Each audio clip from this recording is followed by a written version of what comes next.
네, 이재명 정부의 세법 개정안이 조만간 발표됩니다. 윤석열 정부가 깎은 세금을 원상 복귀시키는 세금 인상안이 다수 포함될 것이라는 전망인데요.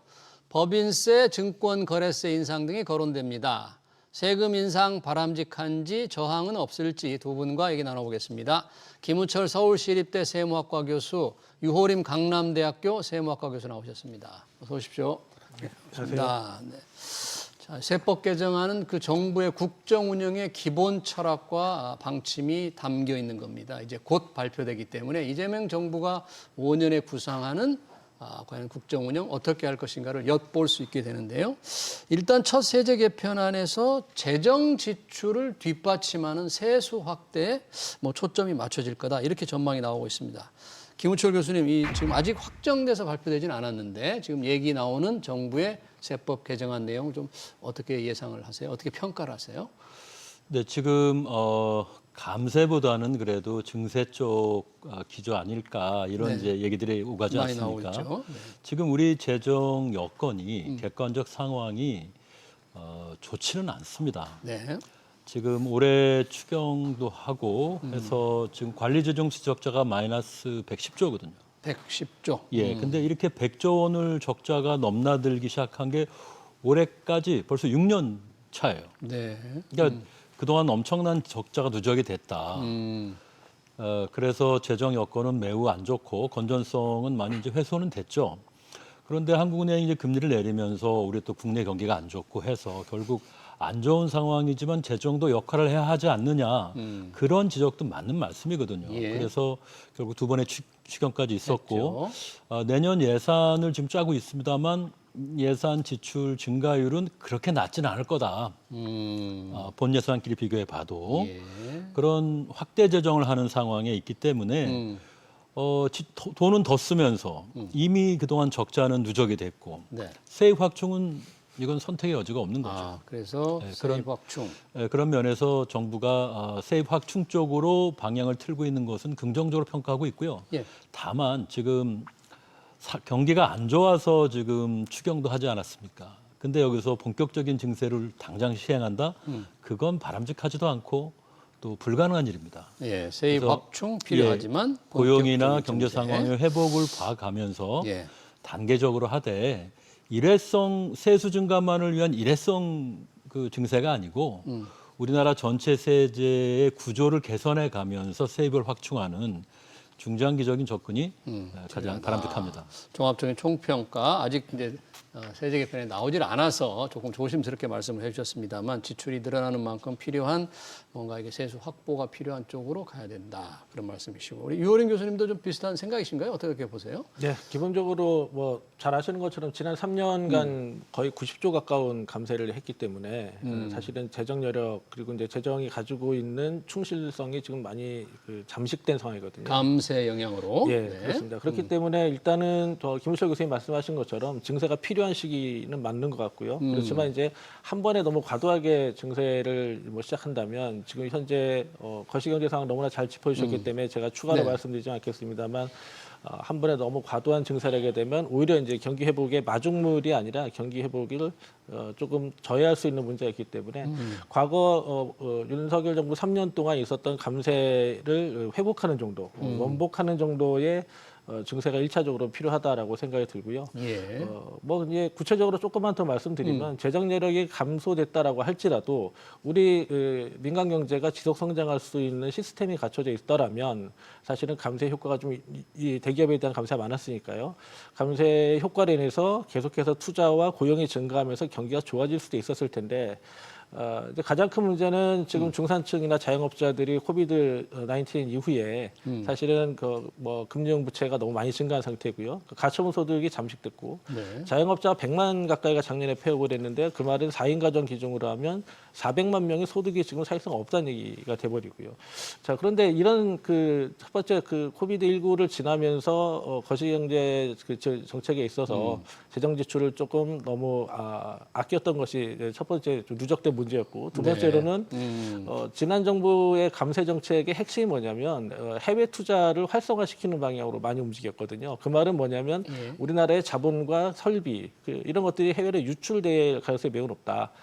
이미 이제 그렇게 진행이 된 걸로 보여집니다. 잘 아시는 것처럼 트럼프 관세 그리고 IRA 법안 이후에 우리 대기업들이 미국에만 거의 200조 이상 투자하지 않았습니까? 그게 국내 투자가 됐더라면 사실은 어느 정도의 경기 회복에 좀 도움이 됐을 텐데 이런 과도한 그 해외 투자가 이루어지면서 사실 우리 경기가 회복될 수 있는 좋은 투자의 기회를 이제 해외에 좀 많이 넘겨줬다. 네. 그런 과정에서 세수마저 감소했기 때문에 그 경기 회복에 필요한 마중물로서의 증세, 재정 지출에 필요한 증세는 필요하지만 너무 과도한 증세는 지금 현재 우리가 감내할 수 있는 수준을 벗어날 수 있다. 네. 증세는 필요하지만 원복하는 정도는 필요하다. 이렇게 좀 말씀드릴 수 지난 있겠습니다. 윤석열 정부의 3년간의 세금 깎아준 거를 원상복귀시키는 차원은 좀 필요하다. 네. 아무래도 경기 상황도 좀 감안해야 되고 늘어나는 재정 지출을 감당하기 위해서 필요하다 그러는데 그와 관련해서 첫 번째 제기되는 게 이제 법인세율 최고 세율입니다. 지금 24%죠. 윤석열 정부에서 1% 포인트 낮아졌는데 이거를 좀 원상복귀시켜야 한다. 유호림 교수님도 말씀을 하셨습니다만 부총리도 그 얘기를 했어요. 그 원상복귀시키는 방안을 고민해야 된다. 그런데 그 이후로 2022년 약 100조 정도가 법인세수였는데 그게 2024년 작년입니다. 60조 원으로 쪼그라들었다. 법인세를 깎아주니까 뭐 세금은 줄고 기대했던 성장 효과라든지 투자 효과는 없더라. 그래서 올려야 된다는 논리를 폈거든요. 이게 지금 기업들은 굉장히 이 부분을 조금 탐탁지 않게 좀 세율을 또 올리느냐, 뭐 약간 이런 반발의 움직임도 있습니다만 이런 부총리의 인식은 어떻게 보십니까? 청문회장이었죠. 아마 네. 그 법인세 1% 인하가 이제 세수 감소를 갖고 왔고 그것이 지난 대규모 법인세수 감소의 이제 원인 중에 하나다 이렇게 하셨는데 워딩을 자세히 살펴보면 일부 영향이 있다 이렇게 되어 있습니다. 일부 영향이 있다. 네. 네, 아주 조심스럽게 얘기를 했군요. 그렇죠. 근데 지금 민주당도 그렇고 또 아까 유 교수님도 감세가 세수 감소의 아주 근본 원인인 것처럼 들리는 말씀을 하시는데 일단 법인세만 말씀을 드리면요. 103조 원까지 갔습니다. 2022년에 법인 세수가 예. 그것이 작년 24년에 62조 원으로 줄어드는데요. 자, 이때 법인세 인하의 효과가 반영이 되는 거는 23년 세수가 아니고 24년 세수입니다. 네, 24년 세수는 전체 법인세 감소분 41조의 아주 일부예요. 두 해 중에 한 해만 1% 인하 효과가 나타나는 거고요. 네.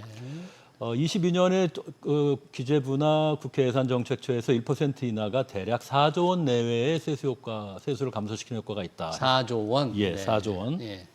그렇습니다. 우리가 최고 세율이 25%인데 100조니까 25분의 1, 4조인 거죠. 아주 간단한 계산인데요. 지금 법인세는 62조 원입니다. 네. 따라서 그 4조 원은 지금으로 보면 너무 과도한 추정치고 지금 세수 기준으로 1% 인하 또는 인상의 효과로 인해 세수가 얼마나 변하냐를 보면 대략 2.5조 원 내외입니다. 2.5조 원 1% 그렇죠. 포인트 그렇죠. 인하 효과가. 그러니까 작년에 법인세수 감소에 단 2.4조 원 정도의 효과가 있었을 뿐이다. 이걸 과대하면 안 된다. 네. 왜? 기업 이익이 줄어들기 때문에 그렇습니다. 네, 알겠습니다. 2년 전에 비해서.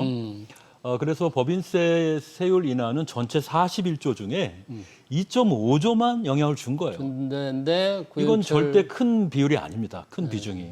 그러니까 세율 인하 때문에 법인세가 감소했대. 그 주장은 아주 극히 일부에만 맞는 네, 잠깐 우리 것이고. 네, 유호림 교수님께 좀 먼저 한번 의견을 좀 들어본 다음에 법인세 1% 원상 복귀해야 되느냐, 더 올려야 되느냐의 문제를 논의하기로. 유호림 교수님이 아까 이제 지난 3년의 감세 효과의 영향을 조금 강조도 하시고 지금 1% 포인트 인하의 효과에 대해서 김은철 교수께서 뭐 2.5조 원 정도인데 뭐 4조 원까지 이렇게 해야 되냐. 이렇게 좀 보시는데 혹시 이 부분 어떻게 지금 뭐 명목세율을 가지고 얘기하면은 그렇게 볼 수도 있는 부분이 있는데요. 명목세율을 예, 사실은 그 대기업 같은 경우에는 실효세율을 좀 먼저 봐야 됩니다. 실효세율은 이제 실제로 그 부담한 그 조세 부담 수준을 말하는 건데요. 네. 22년도 세법 개정안 처음 나왔을 때 제가 좀 많이 그 강력하게 비판했던 얘기가 세율 1% 인하가 중요한 게 아니라 그 안에서 실효세율을 떨어뜨릴 수 있는 방향으로 정교하게 세법 개정이 이루어져 있다.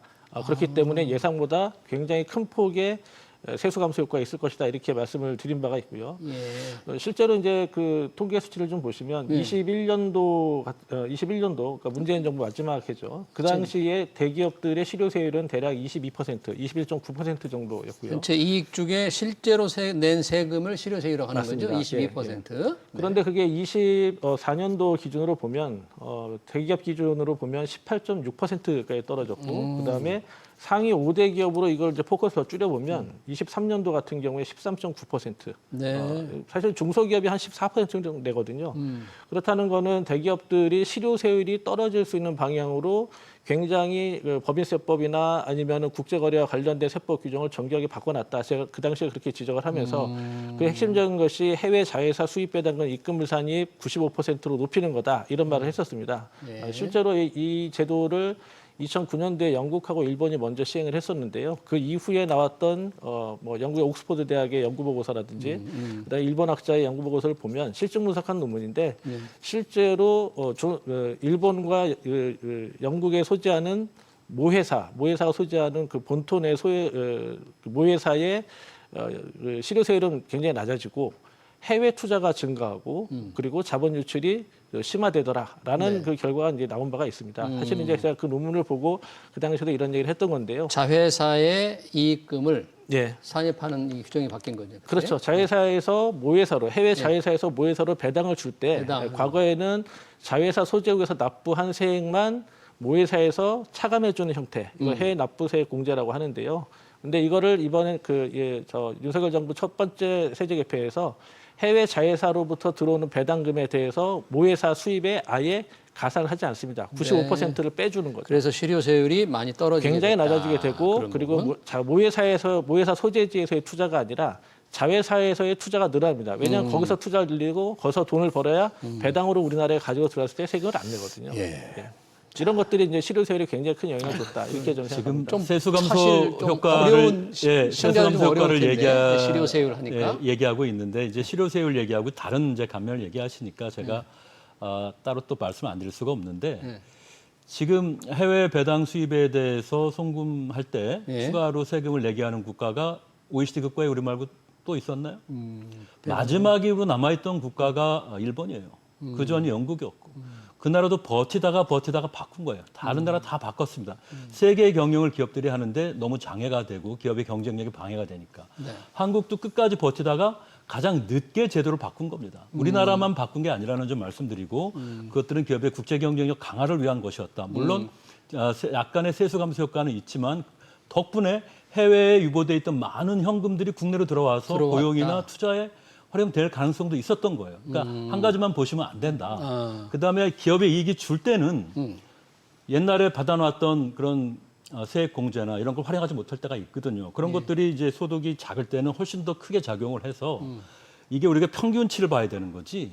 경기가 아주 안 좋았을 때 실효세율이 낮아진 거. 그거는 일반적인 경향 그런 게 있습니다. 그렇기 때문에 그건 제가 또 다른 30초만 각도에서 추가로 얘기할 수가 하나 짧게 있고. 부탁합니다. 네. 저희가 또 논의할 게 상당히 많기 때문에. 뭐 당연히 저 김우철 교수님 말씀에 동의하고요. 제가 드리는 말씀은 2009년도에 영국하고 일본이 그 제도를 시행한 다음에 나타났던 내국 다시 말하면 일본과 영국에서의 세수 감소 그리고 해외 자회사로서의 자본 유출, 해외 자회사에 대한 투자 증가에 대한 게 실증 분석에 나와 있었기 때문에 제가 그런 비판을 했던 것이다. 알겠습니다. 그러면 지금 두 분의 생각이 조금 다르긴 합니다만 지금 방향이 최고세율 24%를 1% 올리는 쪽으로 고윤철 부총리가 얘기를 했는데 그 부분은 좀 짧게 답변 필요합니까? 1%포인트 세율을 우리가 올리거나 내리는 건 그렇게 정량적인 관점에서는 엄청난 큰일이 아니다. 영향을 주는 것이 아니기 때문에 이걸 침소봉대할 것까지는 없다고 생각합니다. 내릴 수도 있고요.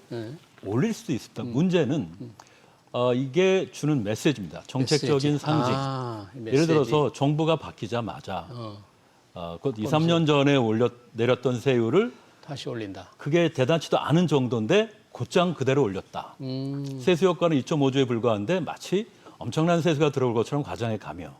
자, 근데 정성적인 부분에서는 정부는 지금 친시장적인 행보를 조금은 그래도 하해 보이고 있는데 예. 이게 어떻게 보이겠습니까? 기업들한테 결국 반기업이구나라는 강력한 이미지를 형성하게 되고 주식시장에 지금 되게 또 주주 친화적인 액션을 많이 취하시잖아요. 그렇죠. 기업의 이익에 부과되는 법인세율을 올린다는 것, 단지 1%만인데도 메시지는 크다는 겁니다. 상징적인 오히려 상당히 주식시장에 이 정부의 주가는 앞으로 기대하기 어렵겠구나라는 아주 부정적인 시그널을 줄 수 있습니다. 그러면 법인세율을 좀 더 얘기하기 전에 바로 좀 주식시장 얘기를 했으니까 유림 교수님의 반론을 좀 포기하고 다 말씀을 하셨으니까 이 증권거래세로 바로 좀 넘어가고 싶은데 법인세 인상도 되지만 지금 증권거래세를 조금 더 올리자. 왜냐하면 금융투자소득세가 원래 도입되기로 하면서 증권거래세가 낮아졌는데 금투세가 이제 무산됐으니까 증권거래세 올리자.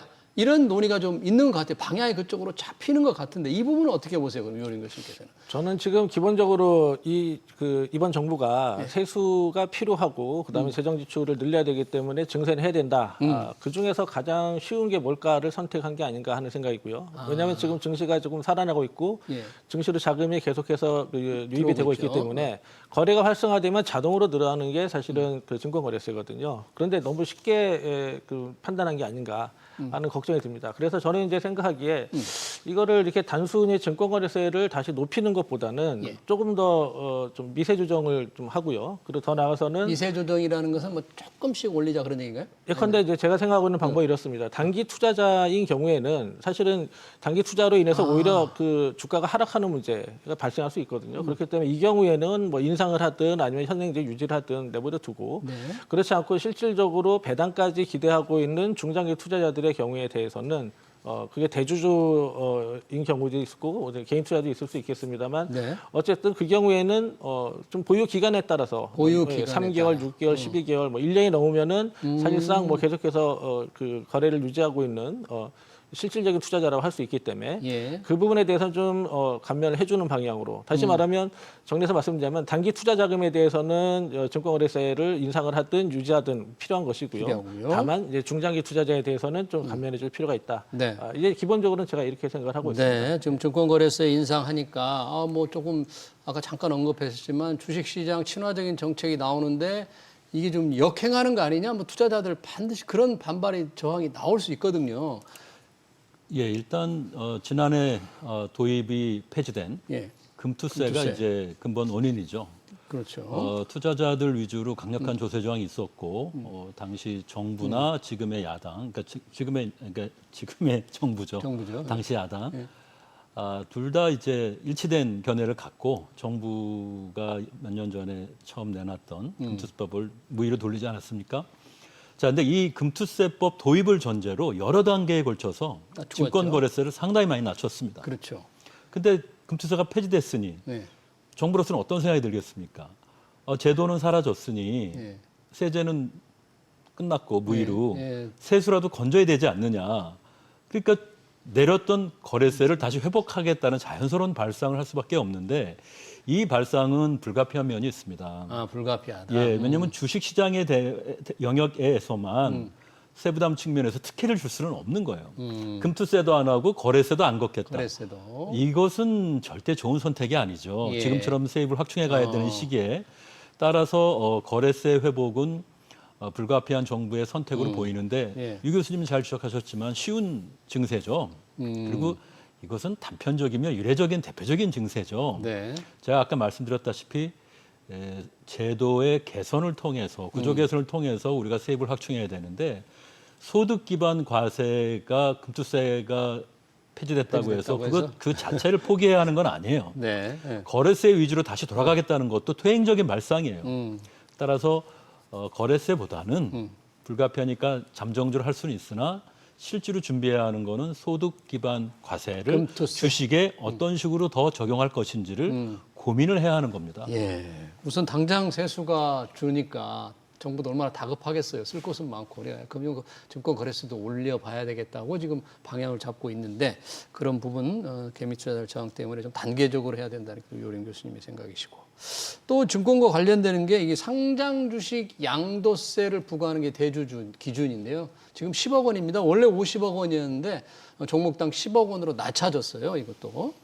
이것도 다시 지금 원상 복귀해야 되는 게 아니냐. 뭐 이런 주장이 나옵니다. 이 부분은 요림 교수님 어떻게 좀 생각하시는지. 뭐 원칙적으로 소득이 있는 곳에 과세하는 것은 맞기 때문에 당연히 과세해야 된다고 생각을 하고요. 예, 낮춰야 된다. 그렇죠. 지금 대상을 넓혀야 된다. 예, 더군다나 이제 세수가 부족한 상황에서 이거는 뭐 지금까지 어찌 보면 증시를 활성화시키기 위한 차원에서 일정 부분 소득이 있음에도 불구하고 과세하지 않았던 부분이기 때문에 네. 지금처럼 그 증세를 한다면 사실은 일정 부분 긍정할 수 있습니다. 그렇지만 앞에 말씀드렸던 것처럼 이렇게 단순히 세금만 가지고 접근할 것이 아니라 약간 정책을 이렇게 좀 혼합해서 다시 말하면 플러스 믹스를 해가지고 그 정책이 효과적으로 작동할 수 있도록 해야 되고 더 나아가서는 증시에 이제 충격을 좀 완화시킬 수 있는 방법도 같이 고려해야 되는데 예. 제가 생각하는 방법은 지금처럼 대주주 기준가액을 정해놓고 그 이후에 발생하는 양도소득에서 과세하겠다.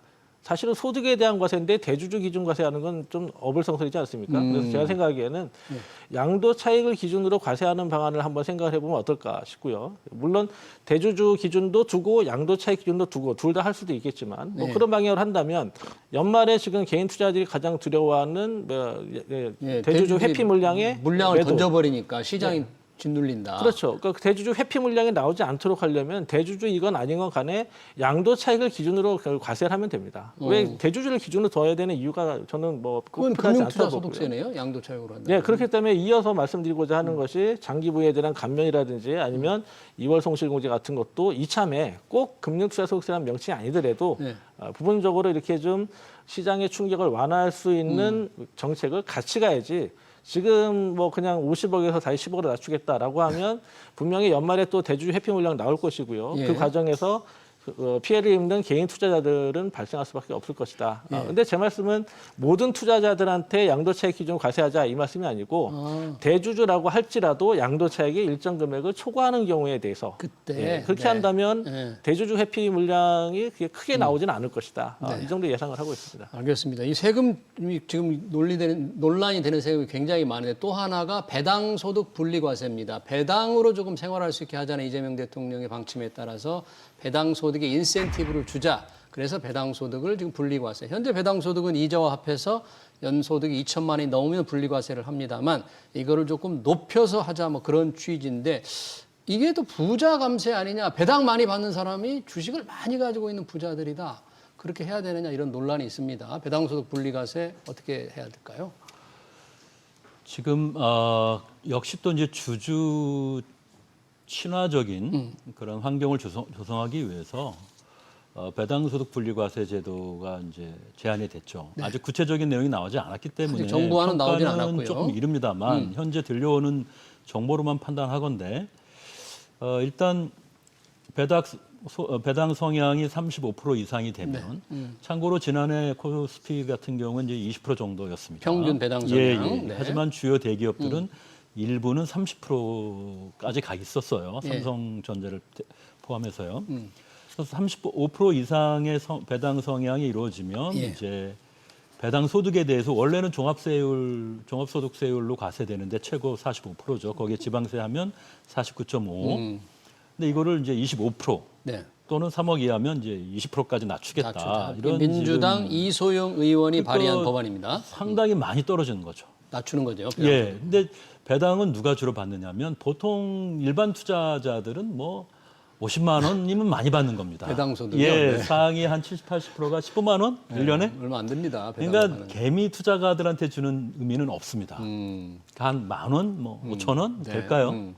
이거는 이제 회장님들 그리고 오너들, 오너 경영인들이 엄청난 지분을 갖고 계신 분들이고 배당 소득을 받으면 이제 수천억 대인데 이분들에게 이제 상당히 많은 효과가 집중이 되죠. 그래서 이제 부자 감세라는 비난은 피할 수는 없는데요.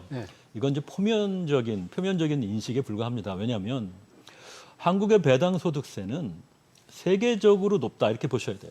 우리 배당소득세가. 예. 그리고 이중과세 문제가 심각합니다. 이중과세? 네. 자, 삼성전자가 100억을 벌면 법인세를 예를 들어서 20%를 냅니다. 실효세율로 개념으로. 원래 뭐 명목세는 24%지만요.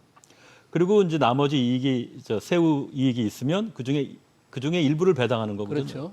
그럼 그 배당에서 또 아까 말씀드린 49.5%를 떼는 것이기 때문에 네. 이 둘을 합치면 결국은 내는 세금이 최종적으로 내가 이익을 가져가는 포션보다 훨씬 큽니다.